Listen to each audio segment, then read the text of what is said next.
মাদ্রাসার শিক্ষকদেরকে হুমকি দিয়ে রেখেছে যে যদি এই বিষয়টা নিয়ে যদি বাড়াবাড়ি করা হয় তাহলে ভবিষ্যতে মানে মাদ্রাসার ক্ষতি হবে বা মাদ্রাসাকে আগুন দিয়ে জ্বালিয়ে পুড়িয়ে শেষ করে দিবে, এরকমভাবে তারা হুমকি দিয়ে রেখেছে। গতকাল আমরা প্রতিবাদ করতে গেলে আমাদের খাদেমকে মানে অশ্লীল ভাষা কথাবার্তা বলে এবং পান্নাসের হুমকি দেয়। রামদানিয়া দৌড়িয়ে আসে আমার খুব দেওয়ার জন্য, তো খুব দিয়েছিলাম, ফিরে গেছি।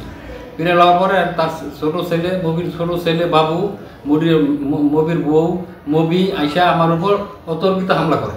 এখানে রাজুকের কিছু পরিত্যক্ত জায়গা আছে, খালি জায়গার মাঝে আমরা মাদ্রাসার পক্ষ থেকে এই এতিম অসহায় ছেলে মেয়েদের খাওয়ার জন্য সরকারের বৃক্ষরোপণ কর্মসূচির অধীনে কিছু বৃক্ষরোপণ করি। ওইখানে কিছু কলা গাছ, কিছু আপেল গাছ, কিছু আরও কিছু অন্যান্য গাছ লাগাই, রোপণ করার পরে ওইখানে কিছু কলা ধরলে এই পাশের মবি মিয়া সে পড়াই এসে আমাদের কলা নিয়ে যায়।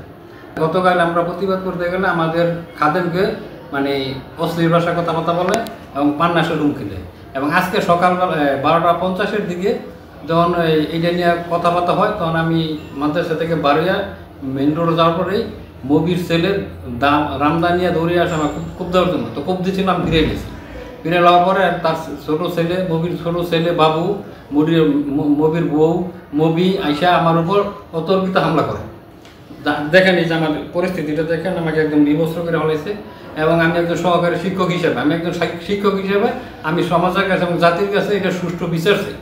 আপনাদের কাছে, সাংবাদিক ভাইদের কাছে এটা সুষ্ঠু বিচার চাই যে আমি এই রূপগঞ্জ থানায় অভিযোগ দায়ের করছি, এই অভিযোগের ভিত্তিতে যেন আমার এটা সুষ্ঠু বিচার হয়।